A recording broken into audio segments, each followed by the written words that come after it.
Hello, ladies and gentlemen, and welcome back to a brand new episode of the EU Spectator, your go-to source for in-depth analysis on European affairs and beyond. I'm Catalin Gabriel Doni, your host, and today I'll be diving into two key topics shaping the transatlantic and regional landscape. The current state of EU-US trade relations under the shadow of Trump's policy, and the European newly proposed immigration policy, its goal implications, and how it fits within broader Romanian dynamics. I'm joined by our good friend and colleague Nick Zalewski, seasoned expert in European politics, who will help us unpick the complexity behind this issue. Nick, thank you very much for your presence. Yeah, thanks for having me. So, because we decided to talk about the economic and tariff policy and the transatlantic trade relationship, we begin today's episode with a look at one of the most hot topic in global trade dynamics, the new economic and tariff agenda of President Donald Trump, now well into his second term, with tariffs back on the table, and I think a clear pivot towards what many analysts are calling America First 2.0. The EU finds itself once again recalibrating its economic relationship with Washington, and from redefined trade priorities to targeted tariffs on strategic sectors. The transatlantic partnership face renewed pressures and potentially new opportunities. Why not? So, Nick, how would you characterize the EU's initial response to President Trump's renewed tariff strategy? Is Brussels prepared or caught off guard? Yeah, honestly, and I'm going to have a short piece for people for Mhm. ESGA if they would also like to read it, where I'm essentially calling it the EU's wake-up call, where this is definitely a time of reckoning for the EU to become more economically competitive. Because as you mentioned, that this is definitely a trade deal favoring the US, where this is Trump wanting to push American economic growth. And the problem is the EU doesn't have much of a choice but to give in to different aspects of this trade deal because it keeps on falling behind. And look, as someone who grew up in the US, now currently living in Italy and the EU for almost 4 years now, I understand that Europe wants to preserve a work-life balance, but at the same time, there's still a balance between that and remaining economically competitive. And the EU is really falling behind in that aspect, unfortunately. And part of it is because of how it designed its single market, with the fact that it makes sense that the EU is hesitant to allow national governments of member states to give subsidies to companies where there's a concern that smaller member states, such as the Baltics, will have a harder time competing. But the problem is other nations give subsidies to companies. So China, the US, these companies are able to keep on growing while EU companies fall behind. We saw this starting with the pandemic when people realized that the EU did not really, wasn't able to create a successful EU made COVID vaccine, where it fell behind in that aspect. And now we're seeing I also wrote a piece recently for Modern Treaties where we're realizing that the European continent's falling behind in tech, where it used to have a 30% share of the market in 2000, and now it's fallen to 7%. Mhm. And part of the issue with these tech companies is that in China and the US, they're partially successful because of assistance from the governments.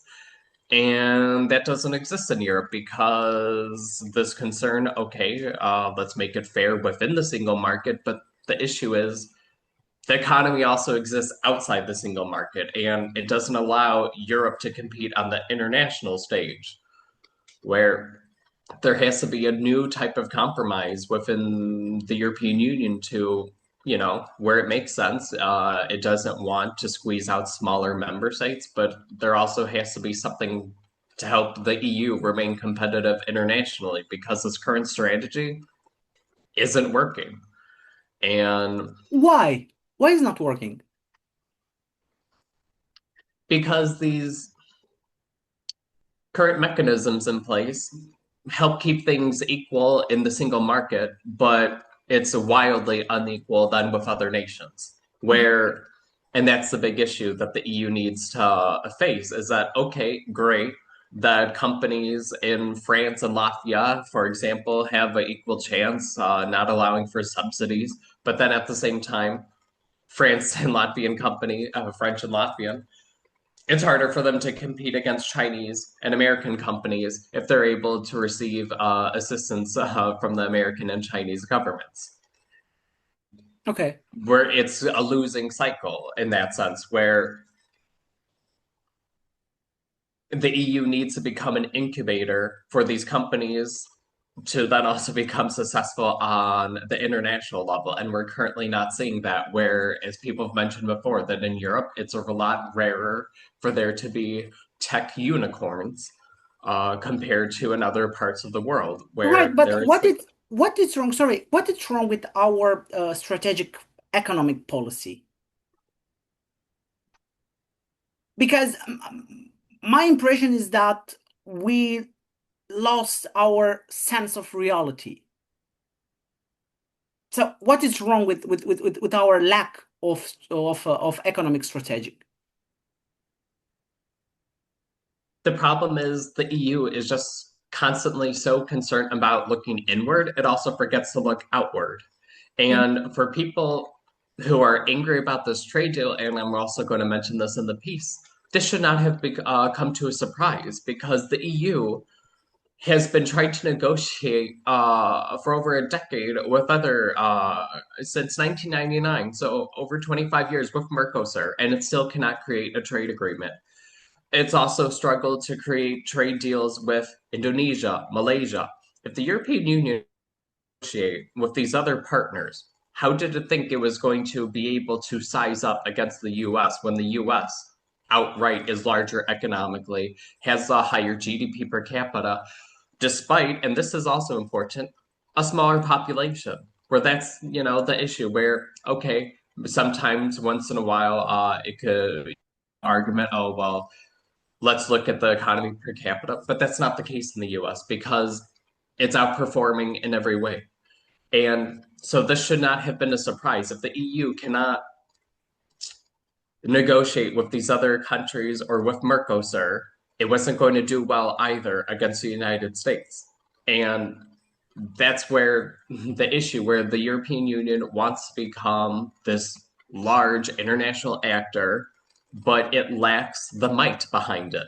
And there needs to be more emphasis on finding ways for economic growth, which is necessary because, okay, yes, while we do want to preserve the work life balance of workers, what about the fact that unemployment is still relatively high? Economists prefer unemployment to be between 3 to 5%. Right now in the European Union, it's 5.9% average, and then a bit higher in the Eurozone at about, if I'm not mistaken, for May of this year, Yeah, you're right. 6.3%. That's an issue where it shows that there is economic growth needs to help absorb these people who want to work and not necessarily. And then the issue too is that that figure also doesn't include millions of inactive Europeans who might want to become part of the workforce but currently aren't searching because there's not really desirable opportunities right now, Hmm. where there's been this complaints that salaries are stagnating while the cost of living is increasing. So the work life balance is already deteriorating if we think about it. So there needs to be something done to help revitalize the EU economy once again. So, do you think the European Union still sees the US as a reliable economic partner under both administration, European administration and Trump administration, or are we witnessing a long-term strategic divergence? No, I think it's just, I don't know. I think it's just the EU is finally realizing that while the US is still an ally, the two still are economically competing. Mhm. And that's what the EU is realizing, that we're not necessarily seeing a divergence. It's just that this is the EU's wake up call to make itself competitive once again economically. So American and EU companies can truly go head to head. So I don't, we're not seeing a divergence like anything similar to, for example, with Russia, where for years the EU tried to have a somewhat decent relationship with Russia, but realized it's trying to completely detach itself economically with almost 20 rounds of sanctions, where it's not reached that level at all with the US. Just that the EU realizes that it has to revitalize itself once again, that it can't simply rely on, oh, well, this historic friendship between the two. Okay, but both still have to compete for the welfare of their own citizens with jobs, with opportunities. So hopefully the EU makes itself a little more flexible and reduces bureaucracy for companies to be able to compete more in within the EU and then also abroad. Because if companies face difficulties just to compete within the EU, that makes it harder for them to also expand abroad. Mhm. So, looking at this controversial relation between the European Union and the US, and looking ahead, what tools does the EU realistically have at its disposal to defend its trade interest without escalating tensions further with the US and also with the other competitors? I Because think the the, right now because here is not only about US EU economic relation and trade relation, it's also about EU China. it's a bit harder, and that's the issue that the EU still has a lot of leadway with the US because labor is cheaper here. Yet, because, this has become a recent topic where people keep on Mhm. bringing up about how most of Europe has now fallen behind Mississippi for GDP per capita. However, as people also correctly analyze the situation, they also mentioned, yes, but there's plenty of areas in the European Union where you could be paid less than you would be in Mississippi, and yet you have a higher quality of life. Where there is the fact that when you account for cost of living, that doesn't necessarily matter as much with that, where the EU could still compete with the fact that labor's cheaper, so it could produce products more cheaply than it would be made in the US. So even with some of these tariffs, some of these products will still be competitive. And then, as people have also mentioned, some of these historic products that we see in the European Union produce that are infamous for their high quality, there isn't necessarily an American equivalent. When you look at some of these high quality European leather goods, for example, that's not necessarily going to be replaced easily by American substitutes. So maybe it's going to be a little more expensive, but at the same time, a lot of the people buying these products, if we're being blunt, could absorb the cost. If people are buying Gucci, Louis Vuitton, etc., they could absorb some of these tariffs where it's not going to have the impact that people were concerned. Even TVP, the Polish news station Mhm. broadcast, Right. mentioned that at most, maybe with this trade deal, the EU GDP would decrease by 0.1, 0.2%, Which will which, affect the entire union. but at the same time, luckily, that's not the biggest impact. It's simply the wake up call for the EU to realize, okay, we're going to have the small decrease now. How do we make ourselves competitive so we see larger economic growth? Because For example, with the United States, that in the first quarter this year, it reached 3% economic growth, while the EU is all too often happy with, oh, but we had positive economic growth of 0.5%. Mhm. The EU cannot keep on accepting this low economic growth and saying, oh, well, it's because economies are more developed than other nations. It's like, okay, yes, that's true, but it's still possible to grow at a quicker rate rather than keep on accepting this chronically low economic growth of maybe 1.5% a year for a lot of the larger member states. There needs to be this push to keep on pushing so they keep on raising the living standards of the people. And instead, it seems like we're seeing this reversal. And that's why I also brought up and we decided where I'm concerned about the immigration policy of Romania Yeah, going into the future. yeah, and turning now to the regional front because it's very important to understand how Romania, Bulgaria, how the regional the Eastern European countries are acting on this field, and I propose to shift our focus to Romania and to the European to the new European immigration policy because the Romanian and Bulgarian governments had recently unveiled a draft of immigration policy aimed to addressing both democratic decline and labor shortage. Because while the policy signals a strategic shift towards attracting non-EU workers, it also raises questions about integration, about as you said, the social cohesion and the readiness of public institution to adapt. And the proposed frameworks outline simplified entry procedures, target sectors for foreign labor, like um, uh, Restaurants, restaurants, tourism, yeah, of course, healthcare. and incentives of skilled migrants. But critics argue that it lacks of clear long-term vision and fails to account for broader EU migration dynamics.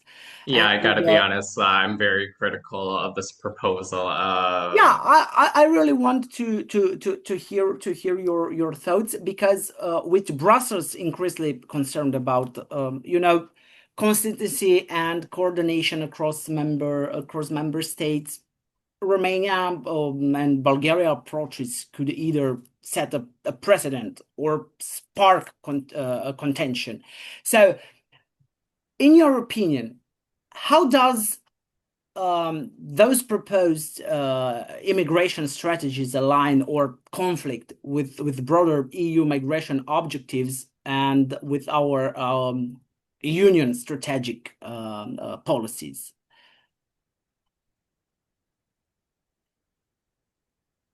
It does bring it more in line with allowing for more foreign labor as we've seen in Western Europe, but I'm concerned that these member states aren't necessarily learning their lessons that have happened in Western Europe. And then, I think it's also a bit different, the situation between Bulgaria and Romania, a little just because of the difference in unemployment still, where Mhm. I'm very concerned with the fact that right now in Romania, based off of the most recent available data, is that when we look at the unemployment data for May and then youth unemployment, unless you've heard something in the past few weeks, the last figure I have Right. is March of this year, where in Romania, youth unemployment was just under 25%.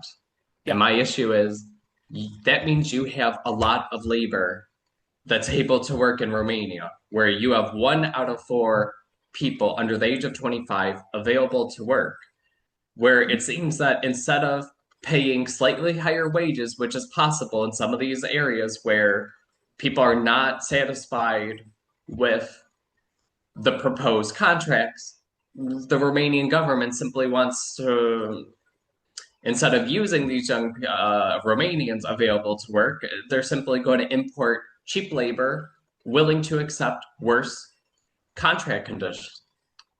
And it just, I don't know, with Romania also having incredible economic growth, but at the same time still having a distance between the Romanian economy and other older and wealthier member states. I'm concerned that this is going to push Romania's economic growth off track, where wages are going to stagnate, where they're not going to increase as much as they would if the nation was more focused on using available workers at home. And we've seen this, I know we've mentioned Romania and Bulgaria, but then we're also seeing where this proposal in Serbia as well, where Mhm. while outside the EU, but still in the neighborhood of that part of Europe. But then also with Serbia, youth unemployment of 16%. And pointing to, and not only that, but when we look at these young workers available to work, a lot also do not have a college degree, where they're not necessarily highly skilled workers looking for a better paying job necessarily than restaurants or tourism or healthcare. And then the other thing I'd like to bring up is that Romania, I wrote for my master thesis with intra-EU migration with Italy and Romania. Romania was one of the member states where 5% of its population lives outside the country. In other states where I just feel that Romania's government could have tried to do a little more to attract Romanian workers back, especially that have some experience now with some of this, because the Romanian government's mentioning healthcare. Look at Italy, where one of the most popular jobs in Italy, where 1 million Romanian citizens live and work in Italy. And one of the most popular job options for Romanian women is working as badante, which is home Mhm. health care workers. So, do you see this move as a sign of policy maturity, or more as a, I don't know, a reactive measure to immediate economic pressures? Immediate economic pressure, but in a bad way, because instead of doing more, where and even Bernie Sanders used to be against, for example, illegal immigration in the US, because realizing that it has a negative impact on wages for lower skilled jobs, because it allows others to take these jobs, while instead, if you look at Switzerland, as people constantly point out, where if you're a cashier at a grocery store, you make 5,000 Swiss franc a month. Where I'm concerned, where this seems to be where Romania is giving in, wrongfully so, following the Western European approach of, oh, well, even though we have people available to work, we're just going to go ahead and replace them with people willing to accept Hmm. worse contract conditions, lower wages, rather than putting more pressure on some of these industries to pay fairer wages, where people feel that, yes, they're able to work these jobs and also have this work-life balance that Europe prides itself for, where as people, because that's also the issue in Naples, for example, where even though Naples has one of the highest unemployments in Italy, and I do pass job positions on the street where different stores will be looking for workers, people are still unwilling to accept those jobs, pointing out that they barely want to pay anything. Where if they're not willing to pay enough, what's the point of working a job if you're still barely able to afford anything? Where Hmm. you're seeing the issue where some of these jobs, they barely want to pay more than it would cost to rent a one-bedroom apartment.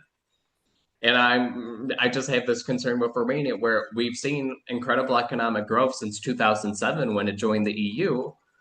I'm just concerned that now it's going to slow down when it starts accepting workers from other nations who are willing to work for less, because while these current wage offers might not be enticing for Romanian workers, for Hmm. other workers, it could easily be double, triple, quadruple what they would earn back home in a month.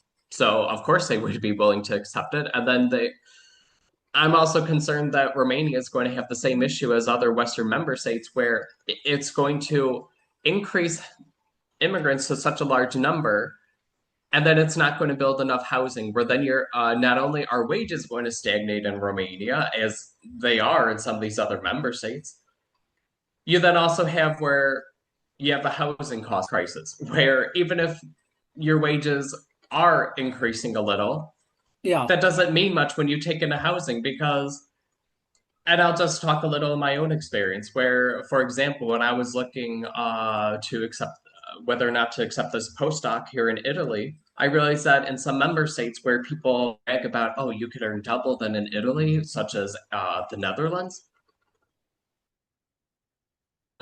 housing prices, where, for example, if I were to get a position in Amsterdam, it would the rent would still cost more than More my than entire monthly salary, and that's just my concern in Romania, where in 2017, Romania allowed for 3,000 work permits for non-EU workers, and now next year in 2026 they're going to start accepting 100,000. 100. That is such a logistical nightmare. I just feel Romania should start a little slower and also Right. do more and do more to offer tax credits to attract Romanians back because as people aren't necessarily happy with the strategy, but the blunt reality is, for example, a Romanian citizen living and working in Italy currently pays zero to the Romanian government. So even if the Romanian government gave some incentives to help cover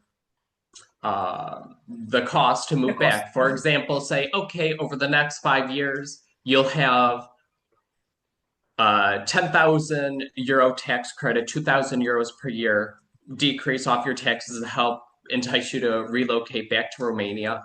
And instead of that, Romania goes straight towards, oh, let's start accepting workers from abroad. And then, as we've also seen in Western Europe, when you accept that many immigrants that quickly, they're not integrating. They're creating parallel societies, and it's becoming dangerous. Where we're seeing a dramatic increase in crime.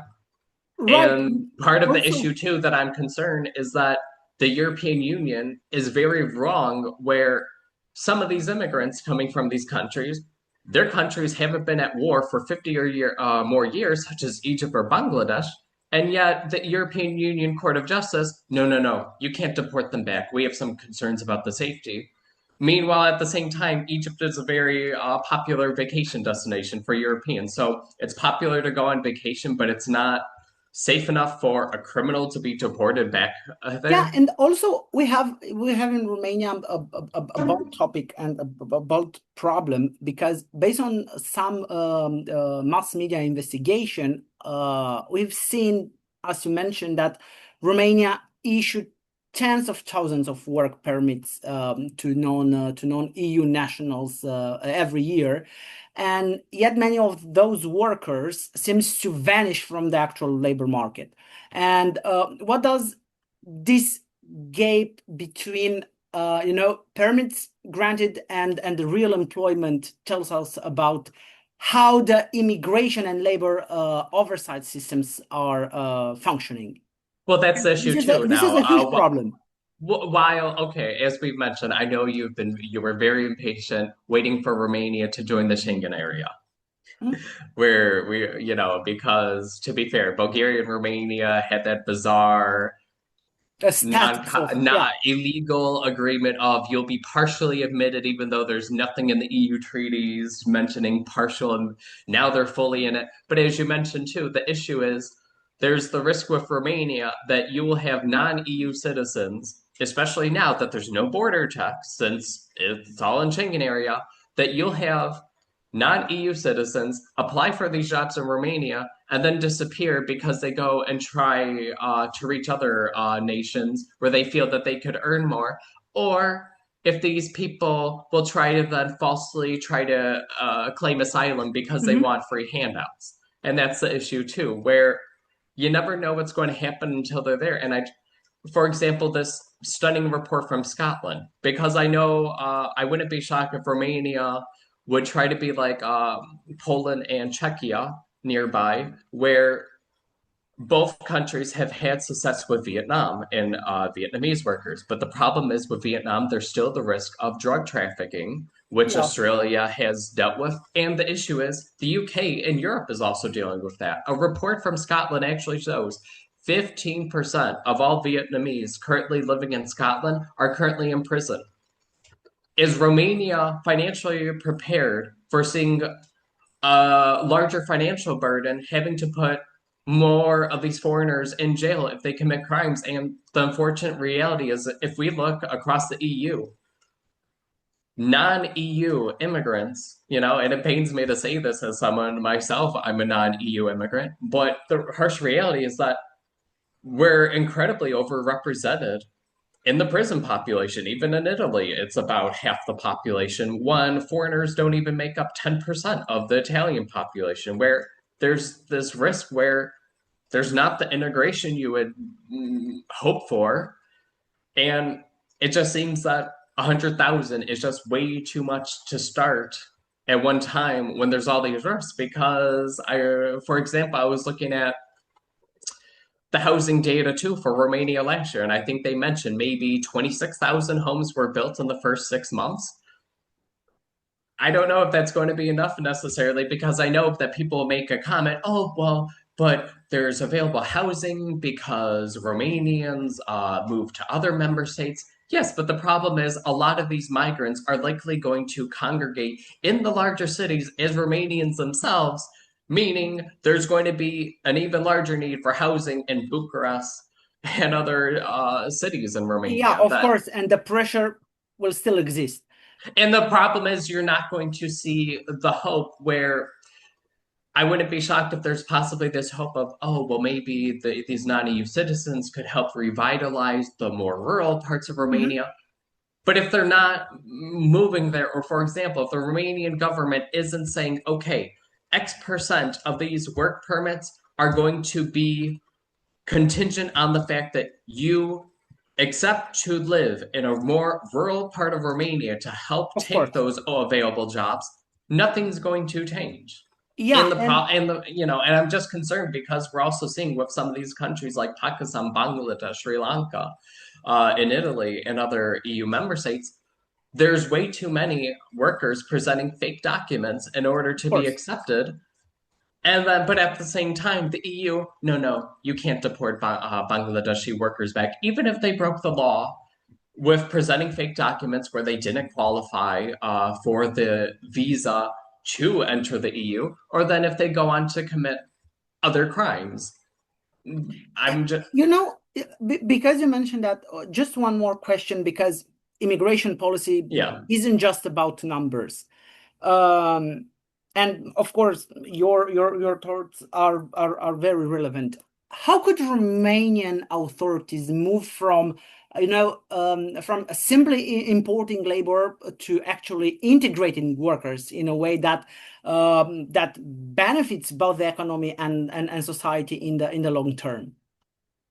Definitely, they would have to have harsh requirements, making it where your ability to stay in the country would be contingent on it. So, for example, giving these foreign workers X amount of years to at least get B2 level in Romanian. Because, for example, I've noticed that in Italy, I'm shocked because I was looking for that myself. The fact that next year I will qualify for long-term residency in Italy.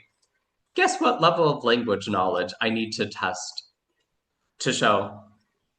A2. After 5 years in Italy, I only need to demonstrate that I reached level A2 in Italian, which for anyone who's not familiar with that, because I know we have some American viewers or Mhm. people in countries that don't use this level. A2 is the second lowest level in this European language testing, meaning okay, maybe you're able to introduce your house self, have very basic conversation. You're not able to discuss much with people. After 5 years, you should be more like B2. And these European countries have such low level expectations and then are shocked when, oh, wow, they didn't integrate. Because you don't expect them to. A2, in order to get a long term working visa, that's insane. And that's my concern with Romania, where if they don't set but it's even worse with Romania compared to Italy because Italy is also known at least for being strict with citizenship. You tell me, but isn't Romanian citizenship where you only have to be living in the country for 5 years and then you qualify? No, for 10. Okay, so it is 10 like Yeah. Italy. Yeah. That's the benefit at least for Romania, that It's keeping that strict to make sure that the individuals are trying to integrate before they're granted citizenship, because that was, at least on this hand, Romania will avoid some of the issues that these other nations are facing because they would give it after 3, 5 years. And these individuals still didn't integrate yet because you're giving citizenship after such a brief stay in your country and you're not forcing to see that they actually did integrate, to see that they're actually fitting in. But I don't know. I'm just concerned that Romania, such as every other member state, has lower fertility rate than it should. Mhm. And I'm just concerned that this isn't going to improve because instead of pushing to pay EU workers fair wages so they could afford to have children, this is simply saying, okay, we're not going to hire you. We're going to hire these other individuals, even though 25% of our young people are currently available to work. Well, we're not going to hire them because maybe they expect to be paid 20% higher than 20 per, a salary, 20% higher than is currently being offered. Okay, well, too bad. We're going to accept someone who will accept it for less. For yeah, Because the issue too that this almost then fights to lower the working standards because now you're seeing a lot of Europeans, like Americans, where young people keep on having to share these small apartments with other people where there you have all these horror stories out of New York where you have 4 people sharing a one-bedroom apartment.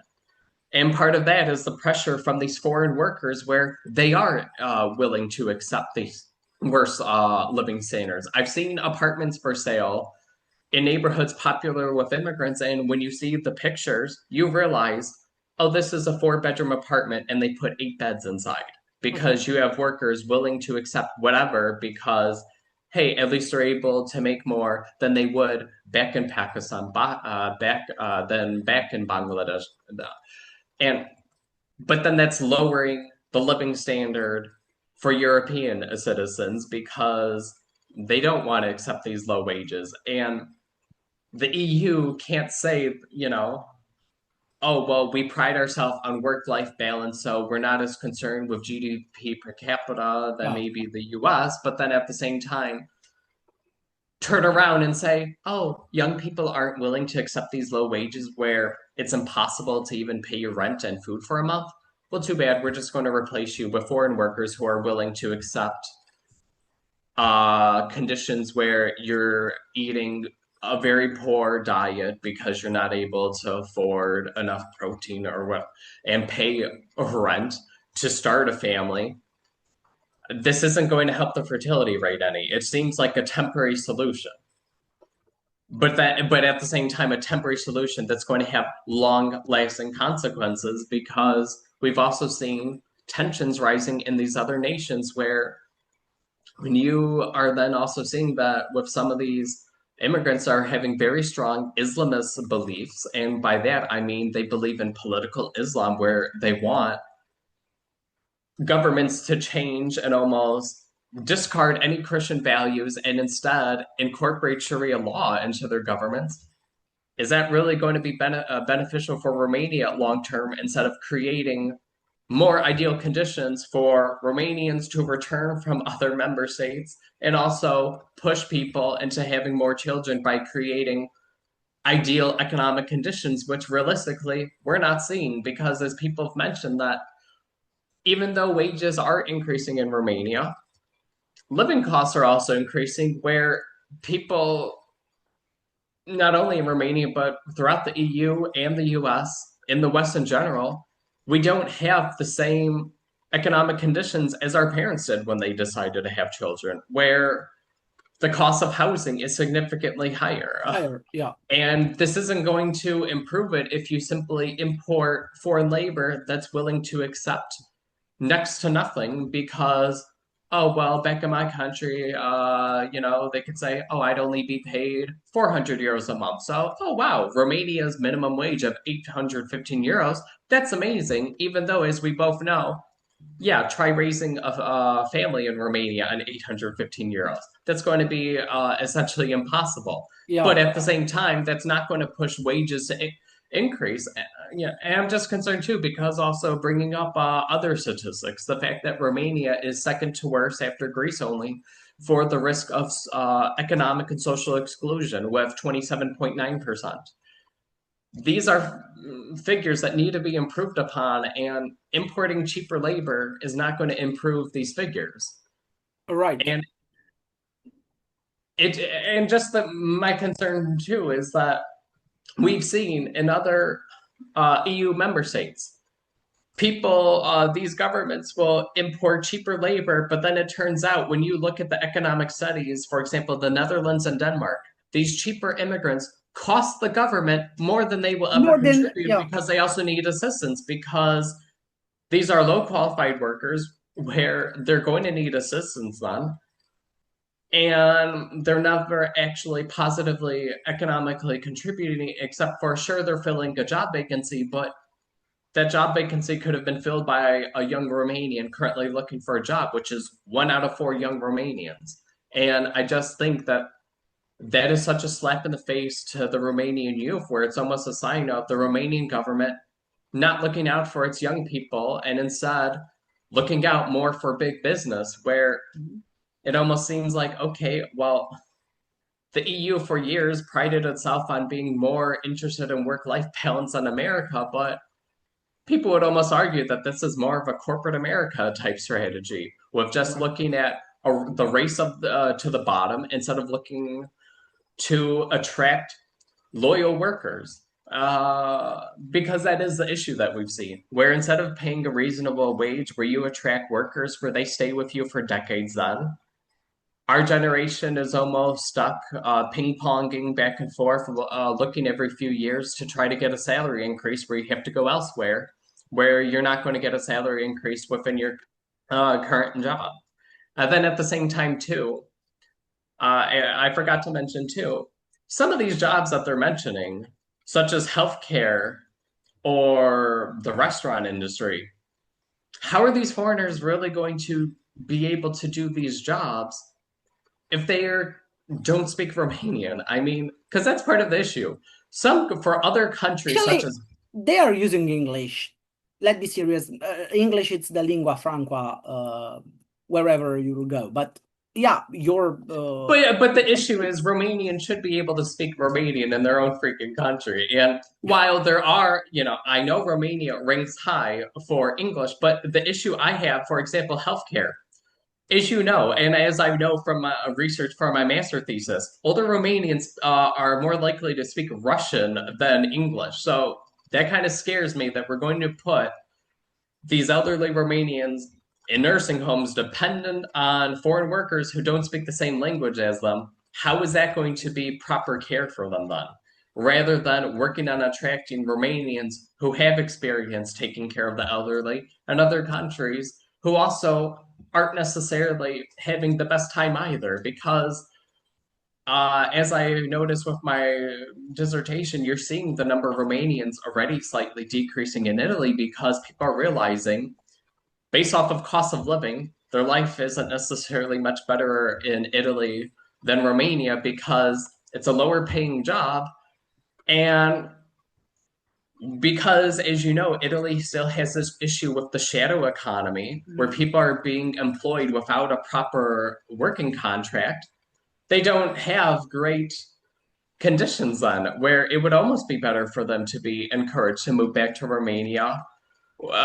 They would feel more at home if they haven't been able to feel a part of Italy, be able to go enjoy the Romanian culture once again and be able to speak Romanian, where you have this issue where they actually you have some psychologists in Central and Eastern Europe, not only for Romanian but Ukrainian workers, talking about Italy syndrome, where when they have such bad working conditions, they're facing mental challenges where because of this mistreatment. So Yeah, and also we have, because you mentioned the Ukrainians immigrants, we have also a problem to have a coherent policy for full integration of Ukrainians in Romania. So yeah, your questions are very very well, very and that's the important. issue too that we've seen currently in the European Union, that while Ukrainians are interested in working, for example, I've studied extensively how in Poland a lot of Ukrainians are starting businesses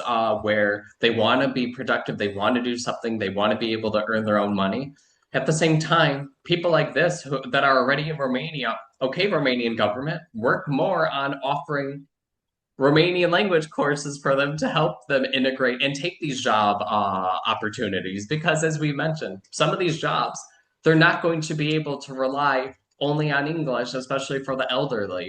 Because, okay, when Romania was part of the Soviet Union, the older generation studied Russian, they didn't study English. Younger people like you, okay, you're able to benefit We the are not fact that. we are not part for the Soviet Union. What? We are not part of the Soviet Union. We were part of the socialist camp. But yeah, you're right. What, you know, No, you're right. You're right. with the issue with language where okay, young people are able to take advantage of that with well, and that okay, that pushes you. The topic of they could attract the older workers who might not necessarily have experience with English back to Romania from Italy, Spain, France, but then young people who are still living in Romania who still need jobs. Okay, if they already speak English, where they're able to deal with these international tourists, they already have the language skills because that's part of the problem though is that I don't know if they're going to do that great of a job vetting some of these foreigners because it's still relatively easy to fake language exams if someone else takes it for them. Because the issue is, unless the Romanian government is going to administer language exams to these foreigners themselves to make sure, okay, oh, you're interested in working tourism, we want to make sure you speak English to work with these tourists. Because I've had issues at my university in the US where these foreign students were required to have an English language certification, but then when they actually show up to class, they don't speak English at all. There's no way that they passed to a high level as is needed to be able to truly take college courses in English. And that could possibly be the issue for Romania as well, where, okay, sure, they found some fly by night place that's willing to create these fake documents for them. And then when they come in Romania, oh, sorry, they don't actually They don't have. have what it takes to have these jobs. I just feel that I just don't want Romania to follow the same path because Romanian fertility rate it still is much higher than other EU member states. So it would be easier at the moment to recover to the ideal 2.1 kids per family. So you have modest population growth in Romania rather than put further economic pressure by taking in foreign workers. And then if the government doesn't follow through with making sure enough housing is built, okay, then it's Romania will fall into the same vicious cycle as other countries where, oh, well, due to a shortage of housing, rent shoots up and then younger people are having even less children because it keeps on becoming more and more expensive. But then at the same time, because the government wants to keep on accepting more and more foreigners, while salaries also are remaining low, where they're not keeping up with inflation. And that's just the primary concern that the situation isn't going to change for the benefit Of the Romanians, yeah. of future generations in order to have enough children to replace themselves because well they're just going to accept foreigners and then you're going to have the vicious cycle of okay not enough housing low wages fewer children okay Yeah, now we accept more foreigners fewer children lower wages how is that beneficial. yeah, right. Uh, that's all for today's episode of the EU Spectator. A big thank you, Nick Zalewski, for joining the conversation and for sharing your insights. Ladies Thank and you, everyone. gentlemen, And just also briefly plug my own YouTube channel. I'm getting back on YouTube this week, and I'm going to have a video that I'll send you the link to include the description, talking about going against Ben Shapiro, infamous media personality in the US, with his take I that can't wait. I can't wait to see it. people shouldn't have the right to retire, which obviously I'm going to argue against him. Yeah, I can't wait to see it. Thank you very much, ladies and gentlemen, and please don't forget to follow us for To more. subscribe, turn on the notification bell so you Right. not only get episodes of this, but of the other videos For from the other ESG. videos, of course, and for more episodes where we break down Europe's big decisions and what they mean for all of us. Thank you very much once again, Nick. And until next time, thanks for watching and listening us. Thank you for having me.